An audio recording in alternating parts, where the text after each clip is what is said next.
चित्तौड़ दर्शन के इस विशेष बुलेटिन में आप सभी का स्वागत है। इस समय हम खड़े हैं शास्त्री नगर में। जलदाय विभाग जो मेरे पीछे आप देख रहे हैं उसकी जो टंकी है उस टंकी के बाहर खड़े हुए हैं।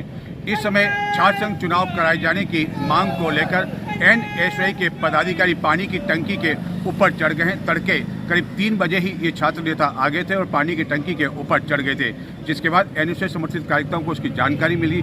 धीरे धीरे कार्यकर्ता यहाँ एक्टिव होने लगे हैं। हमारे कैमरामैन बताएंगे। इसके साथ ही पुलिस जाब्ता भी यहाँ पहुँच चुका है, शहर कोतवाल भी यहाँ पहुँच चुका है। हालांकि सरकार ने अभी तक पूरी तरह से घोषणा नहीं की कि छात्र संघ चुनाव नहीं हो पाएंगे, लेकिन उससे पहले ही जो है आप देख सकते हैं कि जो है छात्रों द्वारा विरोध किया जा रहा है और यहाँ छात्र एक्टिव होने लगे हैं।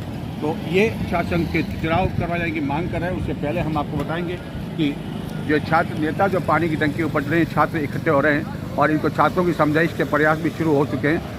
और शायद राजस्थान में अपने आप में ये पहला ऐसा केस होगा जबकि छात्र संघ चुनाव करवाए जाने की मांग को लेकर ये छात्र नेता पानी की टंकी के ऊपर चढ़ गए हैं। आप देख सकते हैं कि ये जो पानी की टंकी है इसके ऊपर ठीक हम आपको बताएंगे, हमारा कैमरामैन बताएंगे कि किस तरह जो है ये छात्र चढ़े हैं। हम आपको बताते हैं। नमस्कार साथियों, आज चित्तौड़गढ़ एनएसयूआई द्वारा हम छात्रों के चुनाव करवाने के लिए छात्र संघ चुनाव बहाल करवाने के लिए हम सभी यहाँ टंकी के ऊपर चढ़ गए हैं। और जब तक हमारी मांग सरकार इस तरह का आश्वासन नहीं दे देती है कि जल्द से जल्द चुनाव करवाए जाएंगे, तब तक हम लोग टंकी से नीचे नहीं उतरेंगे। और सुबह 3 बजे से हम लोग सभी यहाँ बैठे हुए हैं और बहुत जल्दी एनएसयूआई के कार्यकर्ता और छात्रों की संख्या बल के साथ यहाँ 2 घंटे या 3 घंटे के अंदर यहाँ एकत्रित होने वाले हैं। तब तक हम यहाँ टंकी पर ही उनका इंतज़ार कर रहे हैं और बहुत ही जल्दी सरकार के खिलाफ अगर हमारी बात नहीं मानती है सरकार तो हम उग्र आंदोलन करेंगे और जिसकी समस्त जिम्मेदारी राजस्थान सरकार, भजन सरकार, इस पर्ची सरकार की होगी। धन्यवाद। जय एनएसयूआई, जय भीम, जय संविधान। विनोद जाखड़।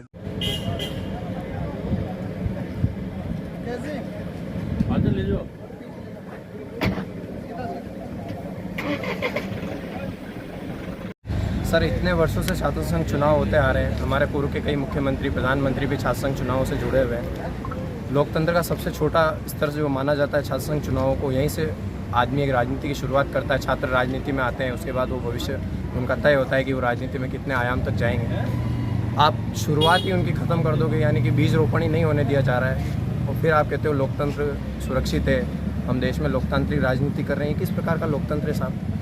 बच्चे आज टंकियों पे चढ़ रहे हैं, सरकार को कोई परवाह नहीं है। लापरवाही बिल्कुल, मतलब कोई सीमा ही नहीं है उसकी कि इतना हो चुका है प्रदेश सरकार को हम कि अपने सरकार में आने का। आप जनता के सेवक है सर, जनता के मालिक नहीं है। आपको सोचना चाहिए कि उसी जनता के किसी गरीब परिवार से कोई बेटा एक महाविद्यालय में जाता है, उसके पास गाड़ी नहीं होती, फिर भी वो कई किलोमीटर पैदल चल के राजनीति करने जाता है। वो राजनीति उसके स्वार्थ या किसी पद को पाने के लिए नहीं कर रहा है। वो चाहता है कि उसकी समाज, उसका जो भाईचारा है वो आगे बढ़े, उसके साथियों का काम हो।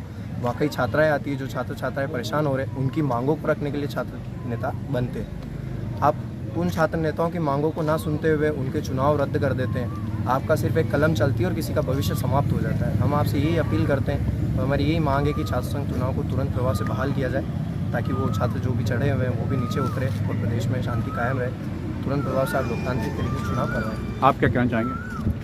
छात्र संघ चुनाव इस प्रदेश के लिए बहुत आवश्यक है, क्योंकि ये राजनीति की शुरुआत है। अगर इसी को आप लोग ख़त्म कर दोगे तो छात्र फिर आगे की राजनीति कहाँ से करेंगे?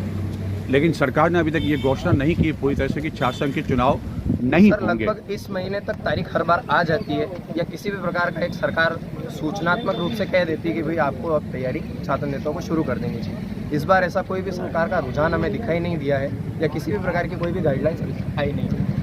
तो क्या आपको लगता है कि आप जो दबाव बना रहे हैं सरकार पर, क्या ये दबाव कामयाब हो पाएगा छात्र संघ चुनाव कराने को लेकर? कोई भी छात्र नेता किसी भी प्रकार का सरकार पर दबाव नहीं बनाता है। हम भी सरकार का एक हिस्सा है, सरकार चुनी गई है जनता के थ्रू, तो हम सभी चाहते हैं कि सरकार अपना काम अच्छे से करे।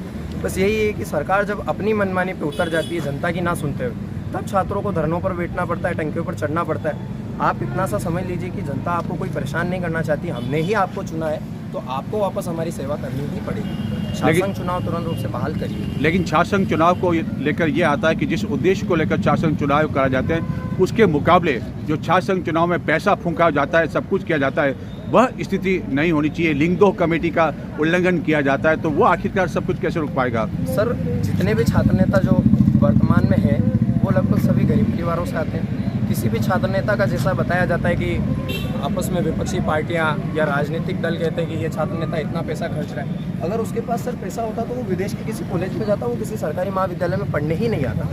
हाँ, किसी के साथी अगर खर्चा करते हैं, लिंग 2 कमेटी का जो सिस्टम होता है वो किसी छात्र नेता के निजी रूप से जो खर्चे उसके अंदर गिना जाता है। कोई साथी अगर कोई खर्चे कर रहे हैं तो वो छात्र नेता की पॉकेट मनी है, उसकी जो पॉकेट काउंटिंग होती है उसके अंदर नहीं आता है। छात्र नेता किसी भी प्रकार का लिंग 2 कमेटी का उल्लंघन नहीं करेंगे। हम आपको आश्वस्त करना चाहते हैं कि हम सभी छात्र नेता भी सरकार के ही एक अंग हैं। हम खुद चाहते हैं कि हम सरकार को किसी भी प्रकार की परेशानी नहीं पहुंचाएं। हम आपको निश्चित करते हैं कि किसी भी प्रकार का गलत खर्चा या किसी भी प्रकार का ऐसा कोई भी काम नहीं किया जाएगा।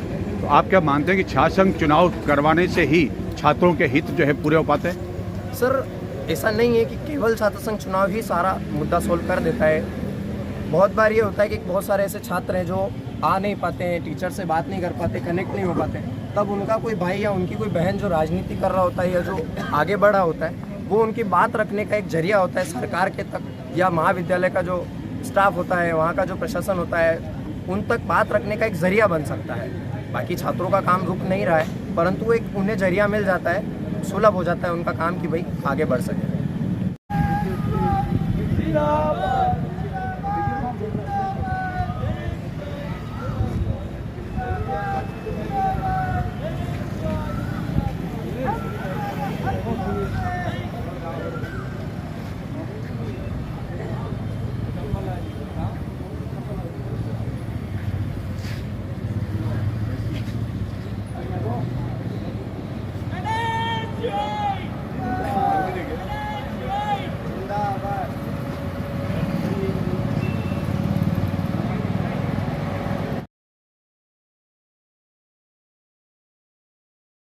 स्थिति इस समय है शास्त्री नगर जलदायवा टंकीबाद।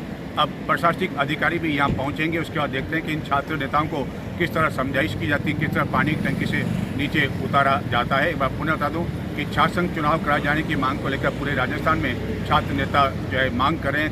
कई स्थानों पर जो है आंदोलन हो चुका है। जयपुर और जोधपुर में गत दिनों लाठीचार्ज भी हुआ था। लेकिन देखना ये कि बयान छात्रों का जो आंदोलन है उसके बाद छात्र संघ के चुनाव हो पाते या नहीं। गत दिनों उप मुख्यमंत्री प्रेमचंद बेरवा का बयान आया था छात्र संघ चुनाव को लेकर, उसके बाद ही छात्रों को लगता है कि अब शायद छात्र संघ के चुनाव नहीं हो पाएंगे, क्योंकि अमूमन अगस्त में चुनाव होते हैं और जुलाई महीना का जो है आधा महीना बीतने वाला, यानी एक पखवाड़ा लगभग बीतने वाला है। लेकिन छात्र संघ चुनाव को लेकर अभी कोई दूर तक आसार दिखाई नहीं पड़ते। अब देखते हैं कि कितने घंटों तक ये घटनाक्रम चलता है और कौन से अधिकारी पहुँचते हैं और किस तरह छात्रों के पास, छात्र नेताओं के पास मोबाइल भी है और उस मोबाइल से बातचीत करने की प्रयास भी किया जा रहा है। देखते हैं कि किस तरह जो है इन छात्र नेताओं को टंकी से नीचे उतारा जाता है। हमारा विशेष बुलेटिन यही मुझे आगे दें। नमस्कार।